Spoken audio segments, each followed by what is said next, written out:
are sophisticated financial instruments who derive their value from anything called as underlying asset. Technical, right? So let's understand it this way. Derivatives are financial instruments whose value can be derived on the basis of the price of an underlying asset. Now, what is underlying asset? Underlying asset is any commodity starting from a very simple stock or a bond going to very complex currencies or commodities. Think of it like betting for a winner in a race. Here, you are not betting on the horses, wherein you are betting on the price movements of an asset. Forward and future contracts are both tools which are used in finance to manage risk and speculate future prices of assets. While they share some similarities, key differences set them apart. Here's a breakdown. Forward contract. It is a customized agreement between two parties to buy or sell an asset at a predetermined price on a specific date in the future. For example, us buying wheat from a farmer at a fixed rate 6 months from now. Its terms are negotiable, which makes it flexible for specific uses. It is traded privately and hence not an exchange, therefore increasing the counterparty risk. Lastly, regulation part. It is much less regulated than the future contracts, increasing the potential risks and permitting low transparency. Now let's understand types of forward contract. The first one is fixed forward contract, under which settlement is done on a specified maturity date, for instance 25th September. Open forward contract, in this the buyer or the seller has a time to fulfill the contract till the maturity date, that is 25th September.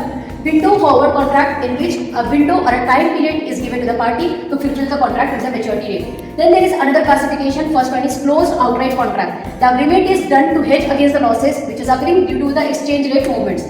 Flexible forward contract, under this agreement buy or sell can be done in one currency, for instance INR, and payment can be done in another currency, for instance dollar. Long dated forward contract, it is an OTC, that is over the counter contract, in which locks the prices for the future date, and time period is majorly 1 to 10 years. Then there is non-deliverable forward contract. In this, settlement is done mostly in the form of cash and physical delivery is not done majorly. Features of forward contract. Forward contract is not standardized. It is not traded on the exchange, so parties enter in the over the counter market. And it is easily customizable. Parties can change the quantity, price or maturity date as per their wish. And corporation enter into the forward contract to hedge their risk. Due to the fluctuation in interest rate, corporation enter in the forward contract to hedge the risk. Okay. Now there is flexible settlement, cash settlement or physical settlement. As per their wish, party can do cash settlement or physical settlement. And there is no role of SEBI, there is no regulation. So there a risk can occur. Party may enter into a default. Futures are financial contracts which allows you to buy or sell assets at a fixed price in the future. Let's take an example. Let's say that you bought 100 barrels of oil at a rate of $50 for 6 months, irrespective of the price in the future. This will fix your profit and mitigate your risks. Future contracts come in a variety of flavors, each catering to a different asset and hedging needs. Here's a breakdown. Firstly comes the commodity futures contract, which includes physical commodities like wheat, gold and oil. Then comes equity future contracts, which includes individual stocks and indices. Then comes currency future contracts, which includes currencies like dollar and euro. And lastly comes interest rate future contracts, which includes interest on bonds and other instrumental debt instruments. So we are going to learn about future contracts in Indian market, which is actively traded in number of exchanges in Indian market. The most well-known markets are MCX, which stands for multi-commodity exchanges in India, which basically exchange for commodities like gold, silver, crude oil, etc.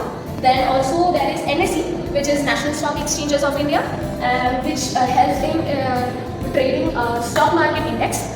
Let's discuss some key differences between futures and forward contracts. Forward contracts are traded over the counter in between only two parties, whereas future contracts are traded on organized exchanges, example CME. Forward contracts are customized agreements, whereas future contracts are standardized agreements. Forward contracts have higher counterparty risk, whereas future contracts has comparatively lower counterparty risk. Lastly, forwards are highly flexible, whereas futures are less flexible. One of the key concepts of future price is the spot price parity. Now what is it? It is the relationship between the current price of an asset compared to the future price of an asset. Let's take an example. For example, if the spot price of gold is $1,800 per ounce at the interest rate of 5% and the storage cost is 1%, then the future price of gold for 1 year would be $1,800 times 1 plus the interest rate and the storage cost, which will come to $1,908 per ounce. Now, future trading is very good option for them who wants to speculate the market movements and hedge their risk, but be aware of the volatility and very high risk of the market. Be very mindful of what you are trading. Settlement of future contracts. Settlement methods are crucial. There are mainly two types: physical delivery settlement and cash settlement. Physical delivery involves transferring the actual asset covered in commodities, whereas cash settlement determines the amount based on the contract and market price. Significance of future contract. There is no direct deal. Buyers and sellers cannot enter into directly, but they have to enter through exchange. As they enter through exchange, the terms and conditions are standardized. After once they enter into the deal, they cannot change the quantity, price, or maturity date. And exchange guarantee the performance. If some party default in the payment, so exchange guarantee them to pay or compensate them. Then exchange uses margin account if there is a default. So the compensations are made through the margin account as they have to initially deposit some margin before doing the deals.